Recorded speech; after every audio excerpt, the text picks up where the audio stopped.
Hello, everyone. Thank you all for coming. I'd like to just briefly introduce Professor Charlotte Kamel. Professor Charlotte is the Associate Professor and Head Department of Psychiatry in RCSI. She's a very proactive professor who's had quite a huge impact in Bahrain and has been involved in many conferences and many governmental sectors and institutions. She's an ex-chairman of Psych Hospital and representative of Kingdom of Bahrain in the Pan-Arab Union of Psychiatrists. She also represents Bahrain. She's the ex-chairman of Bahraini chapter in the World Psychiatric Association. Today she's going to represent us and talk about women's well-being as part of our celebration of Bahrain Women's Day this week. Thank you all, and kindly please clap for Professor Charlotte. Thank you.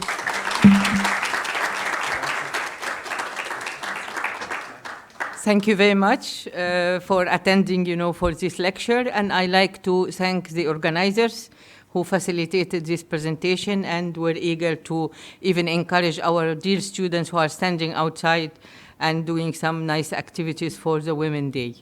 I thank also Community Engagement Office, Communication Office, and Student Council for their efforts to celebrate this International Day.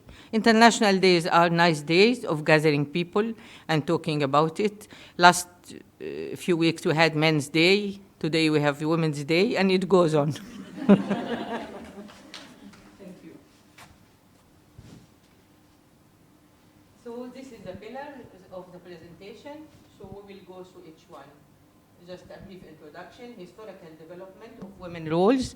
Then we will go to psychosocial development, stages of women cycle of life, pressures, how to combat stressors, some references, and conclusion. Women are the epitome of strength, love, sacrifice, and courage. Role of women today has changed significantly and to the better. Women are self-sufficient, well-aware, and financially independent. They have attained immense success in every field, from sports to politics to academics to health, you name it. 21st century has empowered women in a very positive manner with the encouragement of co-education. So they march side by side beside men. They have established their own identity and are independent, from housewives to CEOs, as you see everywhere, especially in the Kingdom of Bahrain. I have been here 30 years in Bahrain, and I have watched a tremendous jump over the years. So Bahrain now is in the first class with all countries of the world in developing, all aspects, not only women. From housewives to CEOs, we said, also women have established themselves socially, politically, economically, in almost every field. Internet has opened a big door to women, especially the ones who are in some countries still underprivileged, so they have access to all sources, ideas, cultural discussions, entertainment. Earlier, women were seen, as you all know, as housewives. That was the main biological role created for, and they played that role very successfully for many years. But it was not enough. It needed to be, added. It needed added some more roles in order to develop the skills for the society. Women are more focused, have unique decision-making power, event at senior leadership level. Empowering women can help societies to grow. The world is undergoing process of redesigning with equal genders. If you're redesigning, it's no more men and women. It's redesigning, we have to complete each other and we have to help each other as society goes by all genders. But let me, I was interested in examining the concept of gender. What does it mean? So it is social construct expectations regarding ways in which one think, behave, depending on sexual classification. That was the old determination of gender, or people understood it as this. So women and men have traits that distinguish them from each other. Gender is important. It affects many aspects of life: access to resources, methods of coping with stress, styles of interacting with others, self-evaluation, expectation. Gender history, when I examined it, I found it's not an old concept. In the past, In the old days, it was men and women, okay? Gender, the word gender or the description gender came only in the latter years of 20th century, okay? As such, they said that gender encompasses study of femininity and masculinity. It goes into ideologies, social practices that define and shape men and women. And nowadays, they say that, it's not good that we do this dichotomy or this division, division, men and women, men and women. They are, they say that women more emotional or more compassionate and men, no. Men and women, many, good characters are available in each gender, okay? So that's the value of searching into this. Scholarship in the 20th century in gender history has prompted the revision of historical categories, chronologies, theories of transformation, and consider psychological differences and similarities. So I also was interested in history of women in healthcare because they entered healthcare late, as I will show you now in some slides. So out history, women have been healers and caretakers. This is before they become educated. They were healers, caretakers, playing multiple roles as pharmacists and nurses from home. Midwives, counselors, physicians, wise women. We all know that in each area we used to live in, there was a wise person. It could be a man or a woman, really. This one kind of thing, Kibir al-Aila, the one who is there to resort to. I remember, 30 years ago, I was interviewing a family. I wanted to admit their daughter for a mental health problem. And all the father and mother and siblings were there, and the aunties. And they said, no, we have to go and take the opinion of the grandmother. Believe you, so it was very nice. This is what was going in the past. There was no psychologist, no psychiatrist, no counselors, no coach, no coaching people. So but they were playing these roles. Even the role of witches were more women. Witches were more women than men. Then I went through history. I said it will be interesting for all of us. As early as 4000 BC, there were women who studied, taught, practiced medicine. First known woman physician is Marid Batah, a pharaoh. Lady practiced 2500 before Christ, 2500. According to Chinese records, in 1000 BC, women engaged in typical physician-like activities. European medical education formally began in Salerno, Italy in the 9th century. I thought you will be interested to know a bit of history about women, progress. By the 10th and 11th century, women were thought to have studied there in Italy. When medical degrees were first awarded in 1180, they were awarded only to men at the beginning, okay? And then women received the special diplomas. They were not allowed to get complete, qualification until 15th century. So you must be successful now. We live at an age where, we were able to obtain higher qualification and progress in our fields. Women were ambivalently received when they expanded their traditional midwifery roles, and they generally were prevented from obtaining medical degrees. In England, the need for physicians during the Black Death in 1349 opened the way for women to practice medicine. Constanza Calenda in 1423 became the first British woman to formally obtain a medical degree. Okay, so when there is disaster, we always complain of disasters and say, it's bad. But you see this one, when there was a disaster, something positive came out of it. So they needed women, and women started to contribute. In 14th and 15th centuries, women practiced medicine in several European countries. Their practices were limited to administration of herbs and medicines, reducing fractures, and midwifery. In some countries, women did practice as physicians, surgeons, orthopedists, ophthalmologists. It was generally believed that women were better able to treat women diseases. But nowadays, this concept is an old concept. Okay, so we finished a bit of history. We'll go into psychosocial development. There is here a professional more clever than me in this, Dr. Sally, who is a very successful psychologist. Okay, So psychosocial development has him. It's not moving this type, okay. It was afraid of you. A previous one. Is it before this? This one? Yeah. Erikson, I always like this Erikson. I present it in all my lectures anywhere and for any, people. 8 stages of psychosocial development. Erik Erikson was a very, visionary psychologist, and he wanted to marry psychological makeup with social circumstances and explain to us the development of individuals. It's not only for women, it's for women and men, stages of development. In each stage of life, we face a crisis. By resolving the crisis, we develop psychological strengths that help us to become confident and healthy people. He published his first book in 1950. It's too late, isn't it? 1950 it was published and adopted for teaching in universities. Up till now, no psychiatrist or psychologist can work without explaining Dr. Sally, she knows, and Mrs. Luma. Psychological development refers to how a person's individual needs, psychological needs, or demands of life mesh with the needs of demands of society. Psychosocial, psychological and social. Social means environment, stresses, things we meet in life, help to build us. Erikson's theory gives us a way to view development of persons through an entire lifespan.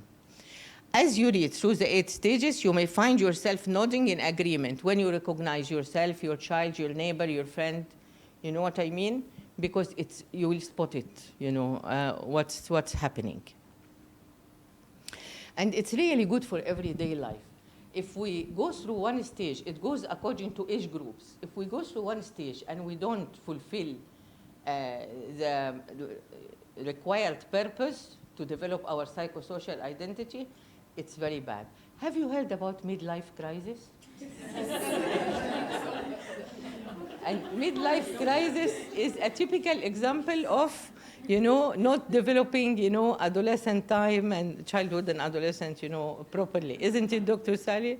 So you find that people in the age of 50, 60, they start thinking like adolescents. And it's not a rare problem. It's not common, but it's not rare, We are all human beings, interact with time and with, stresses. So those are the stages. I won't be able to go through all of them, but it takes the individuals through all stages. Infant to 18 months, he has to establish trust and have hope. 18 months to 3 years, he has to establish autonomy. If he doesn't have autonomy, he feels shame and doubt, and there is problem with will doing at his level. Everyone in these stages at his level. 3 to 5, initiative versus guilt. This is, the stage where they start, to feel bad. So for their little actions, there must be a purpose, and they feel they have a purpose. They are not useless, even in young age, Now there is a lot of attention, to these growing things. 5 to 13, industry versus inferiority, and people become competent if they achieve successfully. 13 to 21, identity, which is mainly early adolescent and late adolescence, identity versus confusion. This is a very important stage. Very important, It can compensate for the previous stages to some extent, and, it affects the individual the rest of his life. I will tell you later on why when I talk about women stages. 21 to 39, intimacy versus isolation. We learn to go out of ourselves. We established ourselves. We love people. We love our families. We have friends. We start to contribute to society. So it's basically about feelings towards self and others. 40 to 65, the middle age, is generativity versus stagnation. People who accumulate the experience and skills and emotions from all their life start to deliver it to the rest of the community and people around them. 65 and older, integrity versus despair. This age is very important. You find that elderly who achieved a lot in their life and feel confident that they did their best and and they had, the society offer them good things, and they establish themselves. They started to, also give the grandchildren, the children, grandchildren, and help the society. And they feel complete, feelings of completeness. It's very important at this stage. Now, I start with women from adolescence. Adolescence now is the same for boys and girls, but I will constantly. The challenge is to develop sense of self. What is self? Self is identity. Who am I? If the adolescent reaches the age of 18, 19, and doesn't know what he wants to do, what's his image about himself or herself, and so on, it creates a big problem, okay? So develop a clear picture of their future and their own values and beliefs. Believe it or not, it's established at the age of 19, 20. And we work the rest of our lives based on what we established in the first 20 years, It plays a big role. What is the question the adolescent asks himself or herself? Who am I? What do I want to work as? How do I fit into society? What's happening to my body? And it is the best time for them to act as actors and actresses. As you see, if any one of you have an adolescent at home, he will feel they change in mood. One day, in the morning, they are happy. In the afternoon, they are angry. In the evening, they are sad, okay? So it's, they practice these roles, okay? Until they reach, a fixed thing that makes them, able to succeed. Early adulthood, which is from 20 to 35, challenge is to build safe relationships filled with commitment and love, security and warm relationships versus loneliness and depression. Choosing a life partner, end of study, entering professional field and growing in it, organization and stability of family life. A lot of achievements, isn't it? If the, the individuals in early adulthood, if they don't feel able to do this, there will be a big problem, because it's very hard. It's a very, they have to achieve these 4 parameters and develop them further. Late adulthood, from 35 to 45. It's organization and stability, develop consistent lifestyle, responsibility towards society start, all the associations in a country, voluntary association, women, men association, social, elderly, this category who participate in them. So there is the responsibility towards society becomes essential, and constant progress also. So if they don't achieve this, participation is fulfilled, or else isolation. Middle age, from 45 to 65. Separation from children, return family to first basic size, evaluation of occupational system and progress in work and life, trying to create new roles like voluntary work, networking, looking after young children, participating as advisors, and they play a big role in society. It's not the end of the role, okay? If they are not unable to deliver the experience they had in their life, they become stagnant. And this is why we find, a lot of depression and anxiety in this age group, because, they were secluded on themselves. We need, they need to encourage themselves, and we need to encourage them. Senior age is reflection and integrity.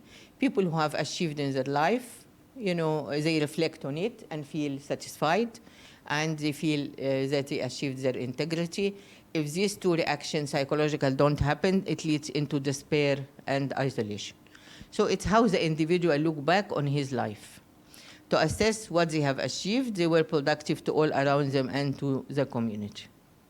So these stages are very important, and RCSI Bahrain and Dublin and all the universities and Dr. Sally always give it to students. In year what, Sally?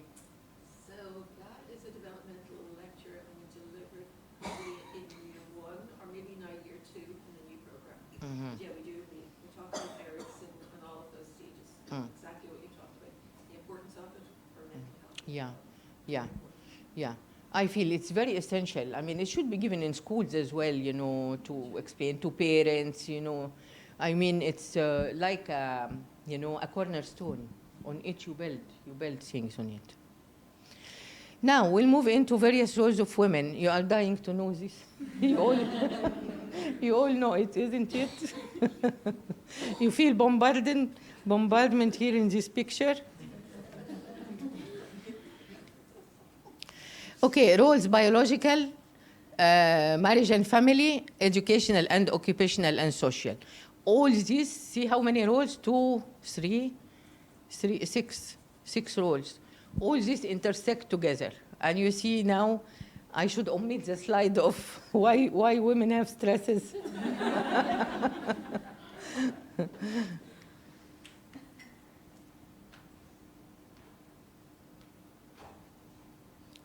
Psychological stages of women. You know that women have a specific hormonal cycle.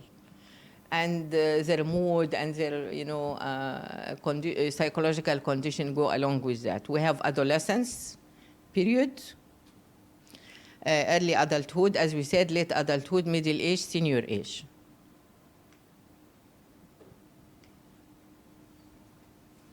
حازم في مشكلة في More? One more? biological changes of women. Yeah. Before, you know, as psychiatry, when I first started psychiatry, they always said, you know, depression is double in women than in men. Depression is widespread. Why? Because men are cruel, and they make women suffer. So this is why, you know, the old opinions about this. And then, you know, it came that it's the hormones. You know, the body of the woman is subject to change of hormones all through her life. And this hormonal, you know, effect is, you know, closely related to the mood. You know what I mean? So we'll go through them.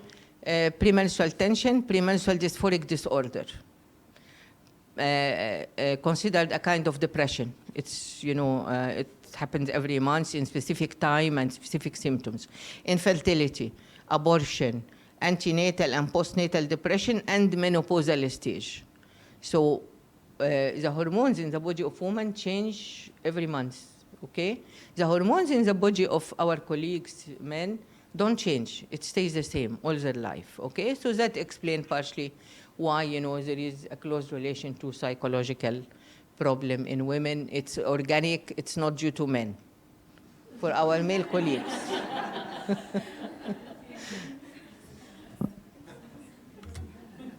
Okay, social.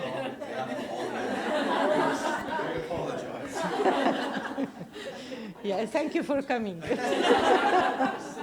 Make a change. Social stresses on women, life events now. We left the hormonal things into life events. Marriage plays, you know, a big role. Any change in our life, social, put more roles or change of roles. So people have, you know, to be trained how to adapt to the new roles, how to make the best of it. And usually the first 2-3 years of marriage are the worst because, you know, two people, you know, interacting with each other and trying, you know, to become friends and become, okay. So we have marriage and divorce and the rebirth of the family, many children, moving from one residential area to another, upgrade success. Every environment every change in our life require a change, okay? And the change require adaptation, either positive or negative, okay? In the life event scale, the most famous questionnaire for effect of life events on psychology and stress, believe it or not, what is the one? It's from 1 to 1,000. 500 is the middle. What is 500? Is marriage. Average stress. You know what I mean? Not only bad things which put stress on us, but positive things. Why? Change of roles, addition of roles. If the individual is not equipped, you know, it will be a problem. And this is why the pre-marriage counseling in Bahrain is very successful. Ministry of Health offer it at the level of primary health care. Pre-marriage counseling and, you know, helping individuals to get together, not only for genetics and, you know, psychological counseling. Women as men and as children, as adolescents get affected by daily hassles, noise, hustle, environmental pollution, Next year, work stresses. See this picture, say it all. Stress, relations, career, occupational climate, relationship between work and one's life, okay? And I see some of my colleagues, doctors in hospitals, you know, they like to have many children and then they can't cope between work and duties and work in the morning and clinics and you know what I mean? It needs a lot of organization. Catastrophes, natural disaster, road accidents, violence, experiencing, watching other people in pain or accidents. And I'm sure you will join me in saying how much we were stressful the last few months because of what's happening in Palestine. Okay, so even watching these things can make you stressed. Yeah. Marriage and family. What is the source of stress in marriage and family? Participation of men and women in the management of family affairs. Marital problems and their effects on children, as we said before, separation, divorce, infidelity, domestic violence, frequent childbearing, nurseries, and kindergartens.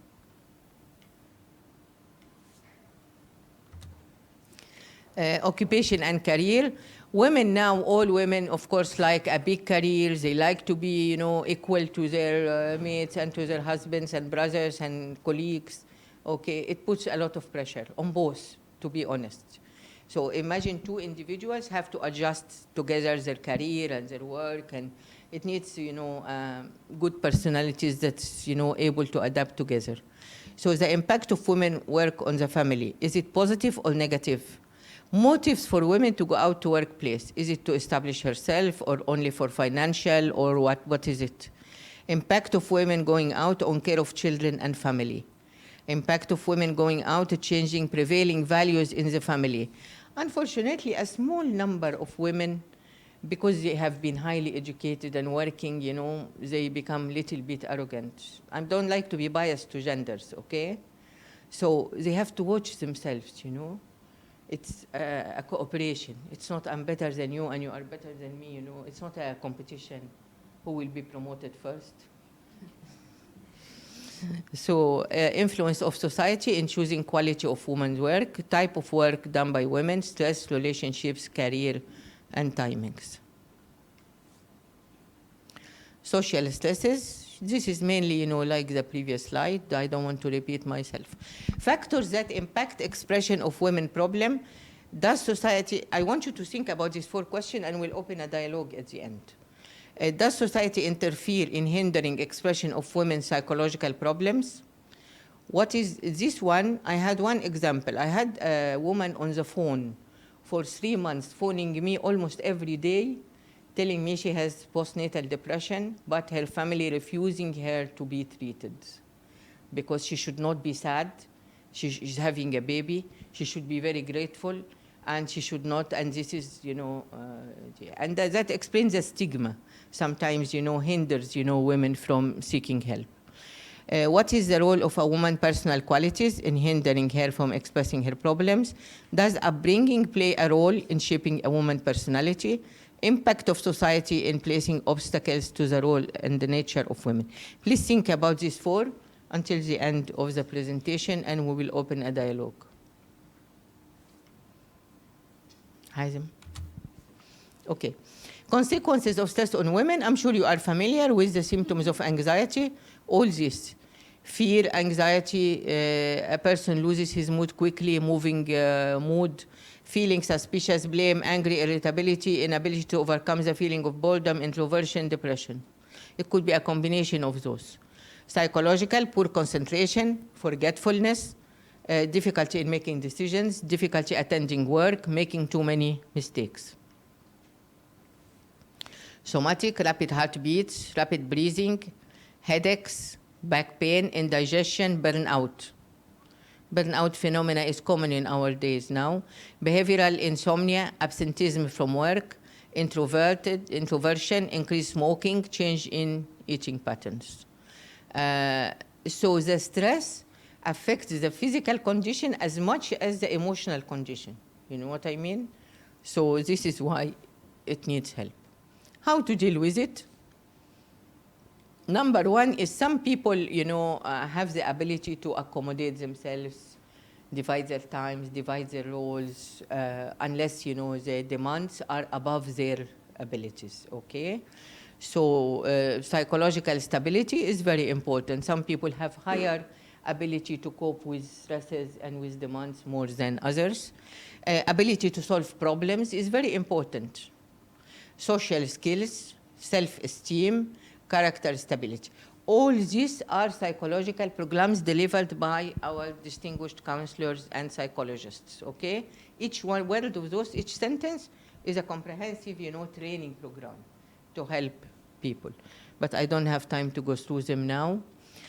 And there are 3 ways we cope with the stresses. Number one, anticipatory. Some people can anticipate that something wrong will happen and either prevent it or make it mild, modify it. Some people become defensive, They cannot anticipate before, they are shocked with the stress, and they are very angry and irritable and so on, and psychologically unwell. And some people suppress. Suppression also, they bottle inside. They are not angry, they are not irritable, they are withdrawn inside themselves and boiling from inside. Which one of these you think is the best? The first one, yeah. But are we going to leave these people with defensive and this without doing anything? We can't. So this is a nice model to face stress. It's called the CALM model by an American psychologist. A change, we take the first letter of each letter of CALM. If you are subjected to a stress, try to change it. Change it. Sometimes we cannot change. We cannot change our job. We have to stay and make the best out of it. So if we cannot accept change, we have to accept. Accept and make the most of it and rationalize. Psychologists call it rationalization. I have to stay in the job, so I have to make the most of it, lessen the stress, and so on.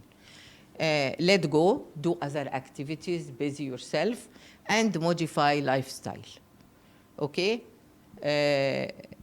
So change, accept, let go, modify lifestyle. The CALM model, I always like it. I use it for my friends and relatives. Yeah.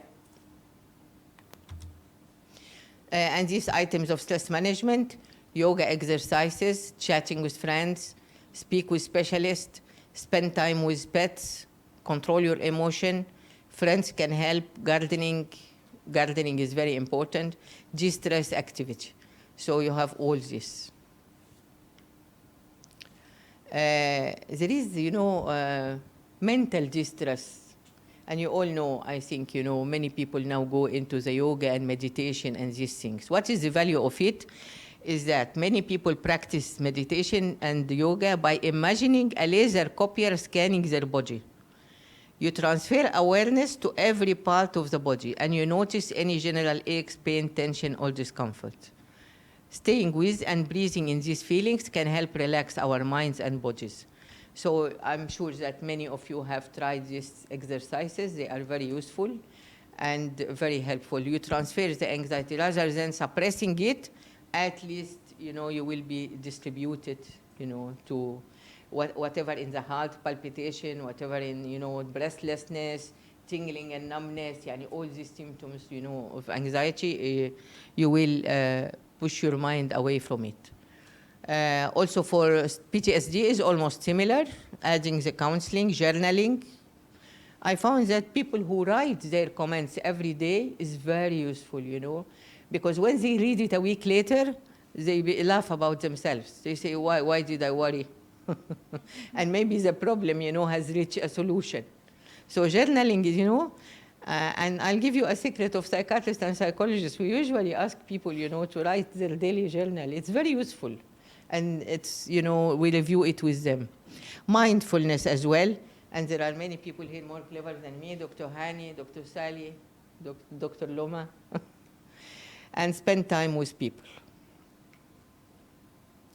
Now we will move into mental health and mental problems. Mental health problems affect all societies. Mental health is how we think, how we feel, how we act. idea, mood, and behavior. And this is the basis of CBT. Maybe you heard about it, cognitive behavioral therapy. People who have stress and depression and this, we conduct for them cognitive behavioral therapy. So how we think, how we feel, how we act. The three go in sequence and then a vicious circle afterwards. Mental illness are significant contributors to the burden of disease, not only mental but physical diseases. They lead to loss of quality of life, economic loss, social dysfunction. Depressed people don't attend their jobs, they become absent. People with panic attacks also, or anxiety, insomnia. Balash mental health problem, insomnia. Insomnia, is very destructive to people. Social dysfunction. This, very important to approach these things, not necessarily by seeing doctors, as we said, meditation, relaxation, changing mind. And the next slide will have some, not the next slide. Now, gender differences in prevalence, onset, course of mental disorder. In childhood, there is a report of higher prevalence of conduct disorders with aggressive and antisocial behaviors among boys more than girls. In adolescence, girls have a much higher prevalence of depression and eating disorders and engage more in suicidal attempts than boys. However, boys engage more in high-risk behavior and commit suicide more than girls, plus anger mood. Adulthood, prevalence of depression, anxiety is much higher in women, while substance abuse disorders and antisocial behaviors higher in men. Men typically have earlier onset of schizophrenia, while women are more likely to exhibit serious forms of depression and bipolars. You all heard of bipolar disorder, swings of mood, up and down, impulsivity, violence, and so on. In senior age, incidence for Alzheimer's disease is the same in men and women, but because women live longer life, they said that Alzheimer's hit women more. They live longer with this Alzheimer's, This study by Smith, Rosenberg, and Carroll in 1985, this distribution. So patterns of psychological distress is different in women than men. Depression, anxiety 2 to 3 times more common among women. Certain types of depression are unique. We said that. It's okay. This is WHO now. WHO in 2018. Depressive disorders account for 41.9% of disability from neuropsychiatric disorders among women, compared to 29.3% among men, okay? So it's a higher percentage, and it's high in both, but higher in women. And they said that in 2030, the aim of WHO is that any individual stepping into a medical facility or a primary health care should complete a questionnaire called PHQ, Patient Health Questionnaire number 9, in order to see whether he is suffering from depression, anxiety, or no, okay? Because they found that the burden is tremendous. People ignore it or not aware of it, even professionals, you know what I mean? And it contributes to many things. Many physical disorders are affected by depression and anxiety: peptic ulcer, irritable bowel syndrome, skin disorders like psoriasis and eczema and these things. So, this is very important to detect at an early stage. So in 2030, this questionnaire will be answered any medical, setup. It's only 9 questions. It takes 10 minutes, okay? And, the results come immediately.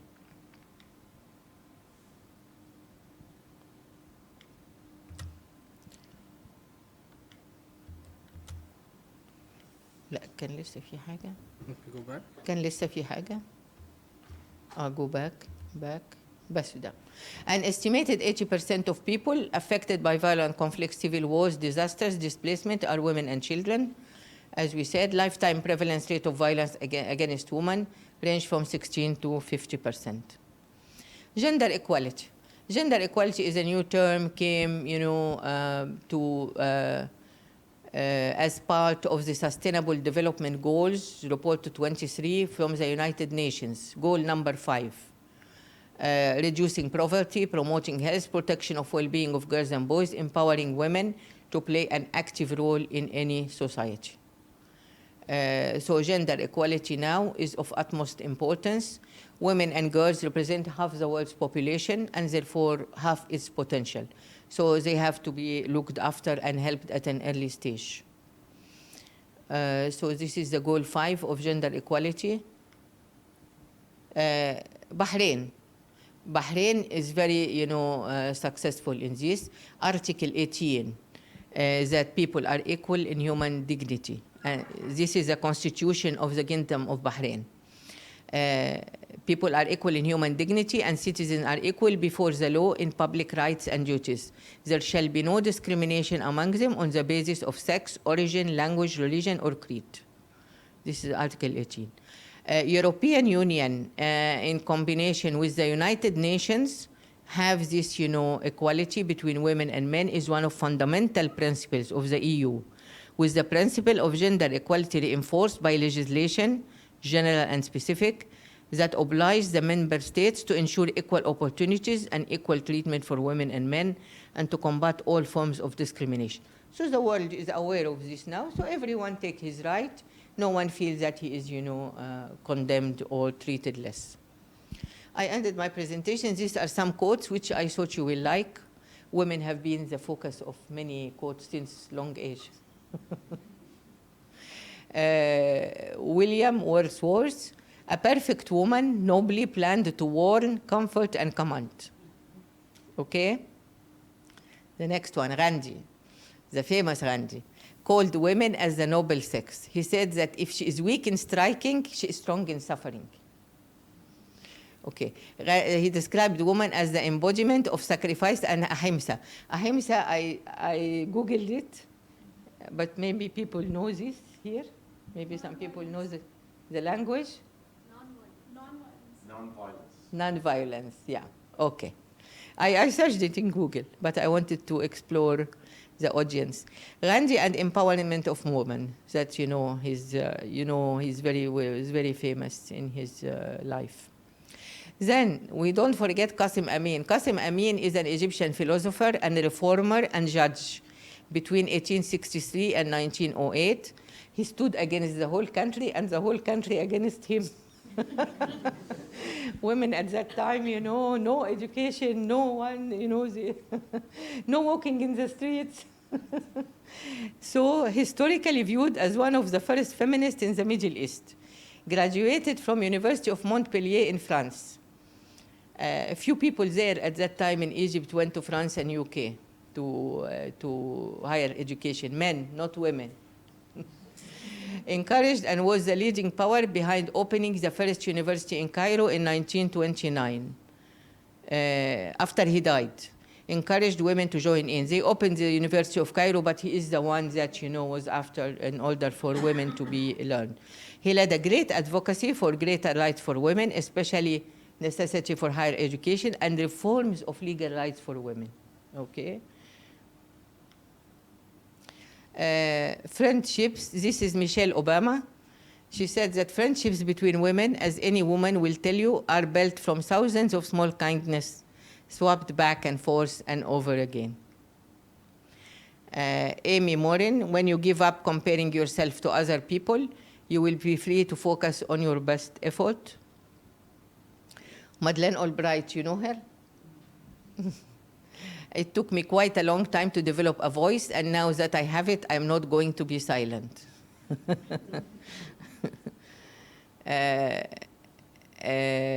Charlotte Bronte, I am not bird, and no net ensnares me. I am a free human being with an independent will. I now exert to leave you. Michelle Obama again, there is no limit to what we as women can accomplish. And this is the last slide, the World Organization for Mental Health. Increasing public awareness of women's psychological and emotional needs, improving quality of psychological services for women worldwide, understand psychological consequences of violence in its various forms, and provide support groups and counseling, promoting women's mental health, developing laws and programs to help women economically, create job opportunity, lift them out of poverty. Those are the references. Thank you for listening. And this is the first.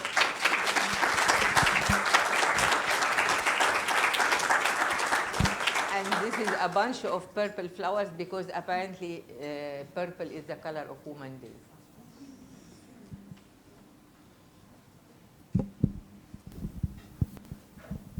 Okay, we're open now for questions and open dialogues. We have Are Dr. there Hani questions? here who'd like to ask his first question. Thank you, Prof. Charlotte, for that amazing and informative talk. Honestly, I'm in awe. And we kind of downplayed your role. You're a pioneer in psychiatry in Bahrain. Let's say it as it is. And thank you so much. And we're lucky, actually, to have you here. And the students are lucky.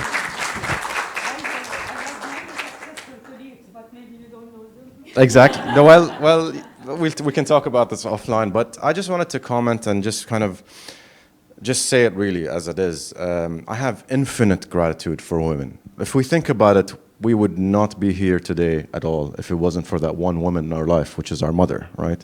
Alive or dead. And we should be grateful for that. So the amount of suffering, the amount of compromise, the amount of stress that women go through, honestly, I'm in awe. Just looking even at my wife and my sisters and my mom and my aunts, it's amazing what you guys can do. You mentioned something about compassion earlier, and I think compassion comes naturally for women, not so naturally for the. And you know what? I'm a little bit disappointed. There's only like 6 men here, so like what the hell? This talk should be for more catered towards men. There's only like 6, anyways. So I wanted just to show gratitude for that. Thank you for delivering this talk. And as I said, compassion comes naturally for women. I see it in my wife. And the way I'll give you in a little bit of secret of how we run our household. I'm the vice president, actually, and she's the president, okay? And I think that is the way forward. It's not the men who know how to make the decisions, because compassion does not come naturally to men. We just, you have that dictator trope that happens, right? When men reach areas of leadership. Now, what I will say, though, is I will try to link the past to the present to the future now.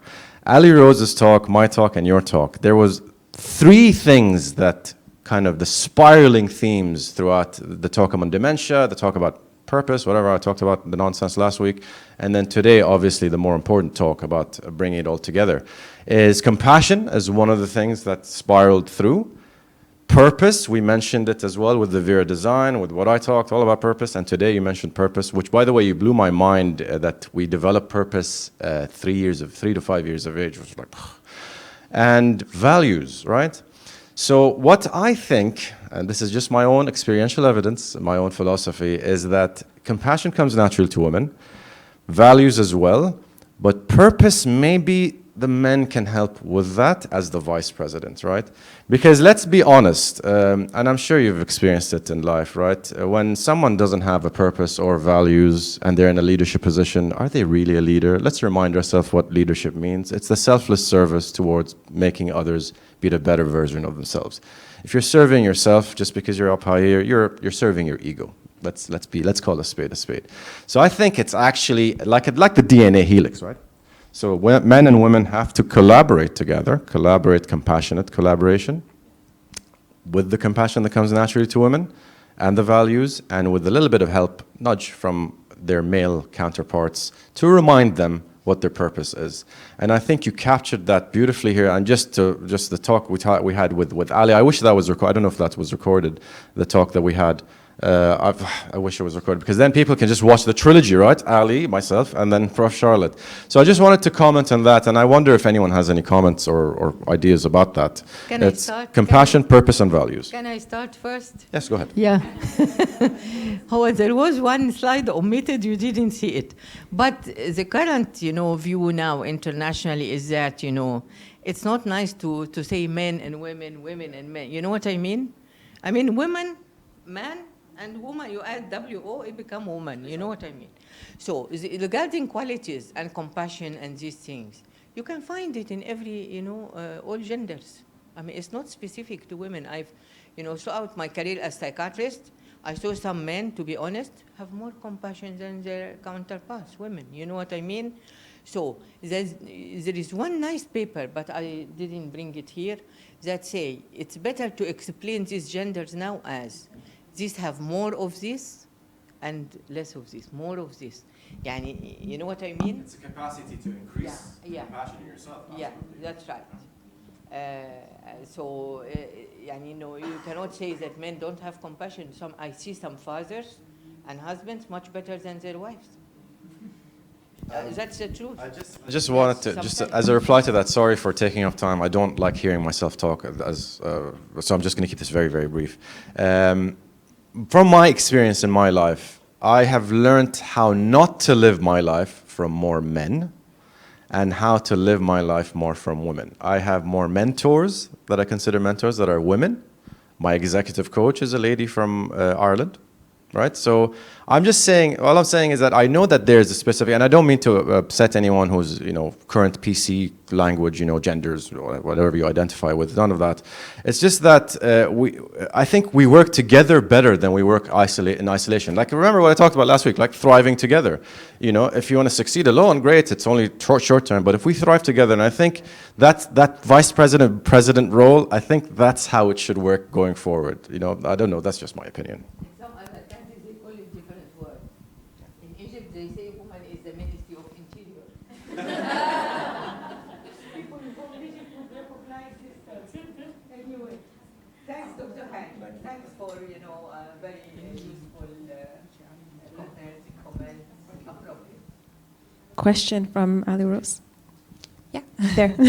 Thank you, Prof. Charlotte. I thoroughly enjoyed that, and it was really enlightening as well. There was many moments that I said yes, yes. You know, I think parts of that resonated with everyone. So my question to you, it actually is similar to Hani in terms of the mentorship, role models for females.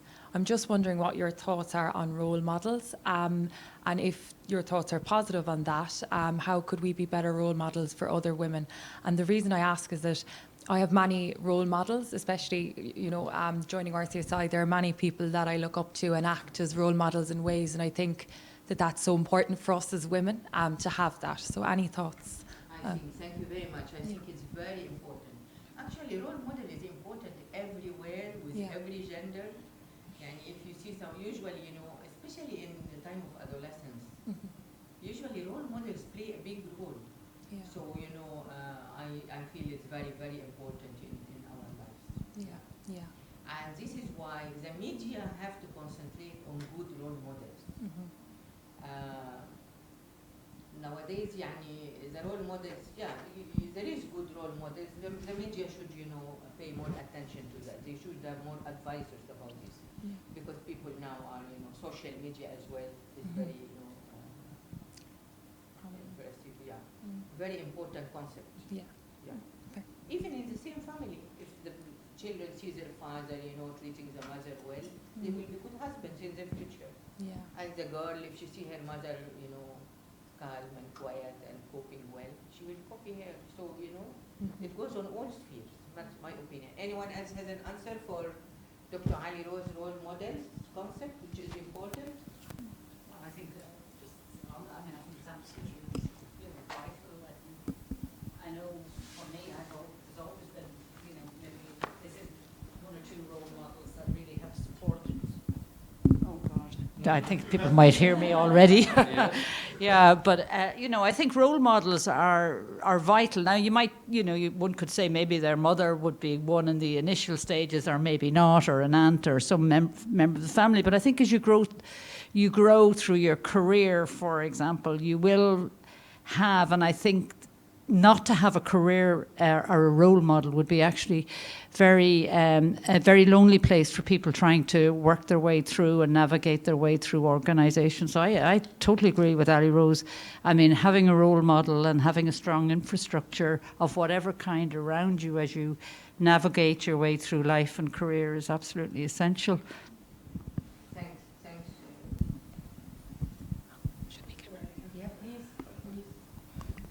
Welcome our friend WHO representative. Hello, thank you very much. I just was wondering if you could maybe speak to what the role of the community is in supporting women. Over the last centuries, we see that women have really come out of more of a domestic-focused role towards a role that you know, is part of the workforce, is part of the labor force, but in many cases are still doing both. We're still taking on the lion's share of domestic work as well as the emotional load of carrying both.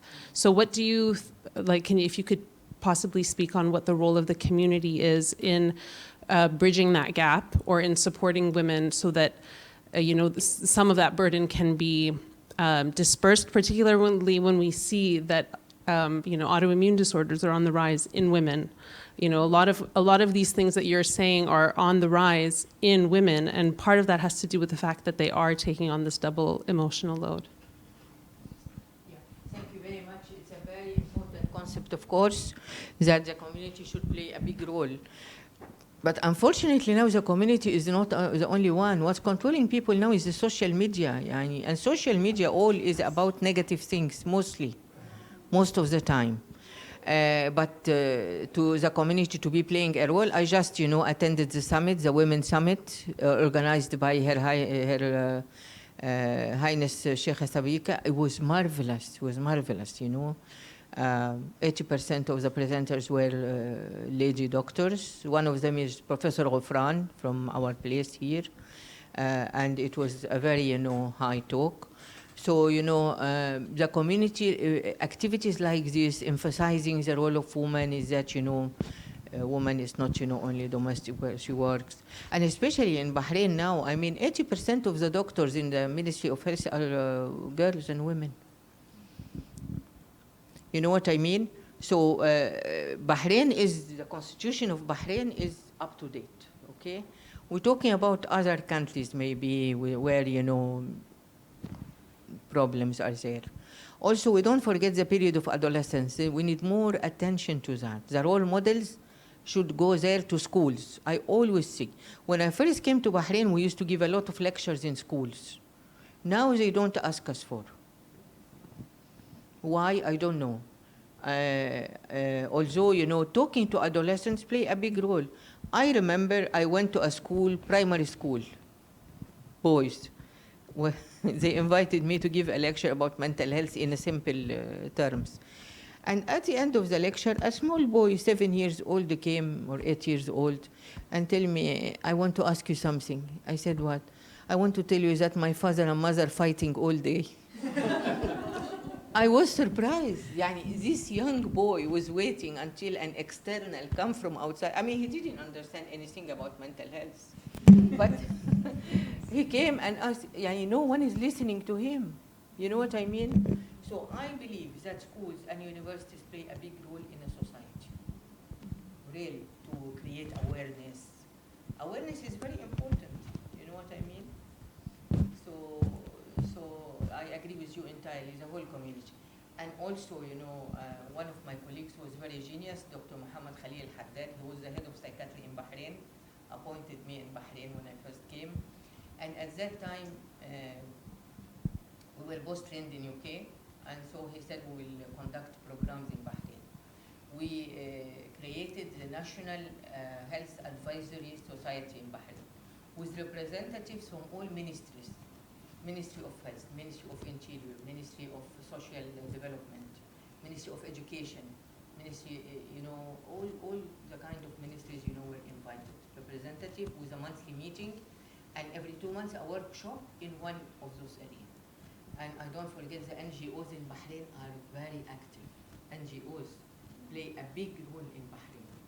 And we ran these workshops for 5-6 years because at that time the stigma for mental health and talking, if you say the word mental or psycho, it was forbidden. People were scared. Mrs. Nabila, a famous journalist here in Bahrain, the mother of our friend Hazem. And she remember, she is the one, she used to publish for me many articles in her newspaper about, educating people about, mental health. You are always perfect. And the stigma and things like that. So community can play a role, but it needs, a joint effort. For example, a day like this, Women's Health, or the International Day of Childhood, or the International Day for Alzheimer, we used to all talk the same language. This ministry deliver a message in the school program in the morning. Ministry of Social Development conduct workshop. You know what I mean? If you celebrate one of those days and everyone in the country talk about it, and of course Bahrain is ideal place because it's a small country, has this talk. And thanks God in the constitution of Bahrain, you know, women are well. Thank you. Thank you for attending. We have Doctor, sorry. I have two questions. First, I want to thank you too much about this. When we are young, sometimes we are refused mother behavior. And when we become older, we made same this behavior. I always, I am wondering, how can we are refused this behavior and we are making after? This is the first question. Second question, I want to know what is the role of this society stress in Arabic countries on this mental health of women. We have society stress. We did too much things because society likes this. We not make everything from our hearts. For that, I want, please, if you can mention this. The first question about mother, refused behavior, and later on, you know, people change their mind. Later on in life, they discover that she was right. It depends on the. We not tell this is right, but we made it. Yeah, it depends on the relationship of the mother with, you know, her children, especially the grown-up ones. You know, she has to explain. A lot of dialogue has to go in, and a lot of explanation, not only giving orders or giving advice. Because then, you remember the stages we spoke about, and people through the stage, especially adolescent stage, have to establish confidence and identity. If they listen to the mother all the time and they don't know the rationale behind it, they have to be convinced, you know, of her opinion. And a mother has to encourage her children to listen to the father as well, auntie, uncle, especially we are privileged here, and it is extended family, they can ask many people. So I think this will solve the problem, rather than just giving advice without explanation, without building relationship, without asking others to confirm about the advice. You know, usually I think, you know, anyone has to have many, you know, people to, you know, to advise this particular advice. The second question, unfortunately, I must say, I hope nobody can become angry with me, but our societies are really judgmental in their control, rather than, and I worked in England for 10 years, it changes my, you know, my view of things. Our societies still, you know, are changing, okay?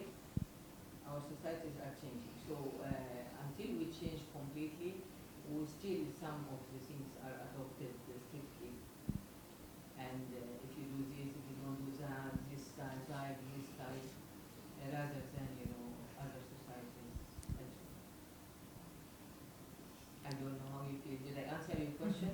Yes, but, but I'm not no hope, no hope. You've been a successful journalist. Charlotte, we have a question. Hi.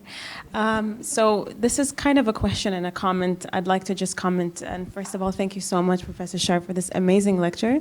And I think it's, as Ms. Nabila just mentioned, it's also an issue that we unfortunately have, which is the stereotype norm that we have, which is quite prevalent in the Middle East and part of our culture. And I think based as us women and girls, we face this quite a lot, especially in our own family household where, and again, I can't speak for everyone, but a lot of us face problems with, for example, mentioning or being more open to our parents about certain issues that we face in our daily lives. And that can create, as you mentioned, not suppressive emotions, but it can create other kinds of problems. Again, as you mentioned, there's a huge taboo about mental health, and sometimes parents because they come from an older generation, they won't be able to understand what it means to be, for example, depressed or anxious. And it's a very common comment that I think a lot of us can be familiar with. Oh, you need to pray more. You need to read the Holy Book more.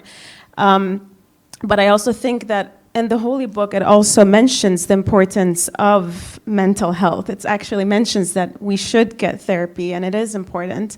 So I think, as you mentioned, it's some parts in our society that we cannot change, and these norms, hopefully it will change throughout the years and generations to come. And I hope that our generation can put more emphasis for our future kids and the kids of nowadays. But I think also as a woman, I feel that there is that extra pressure for us that we have to behave in a certain way, and that men have a bit more freedom to behave in another way. And I think that taboo still exists, and especially in this community, I just wanted to also emphasize on the stereotype problem that we have. Thank you very much. Yeah. I appreciate your opinion. We are changing societies now, still changing, you know.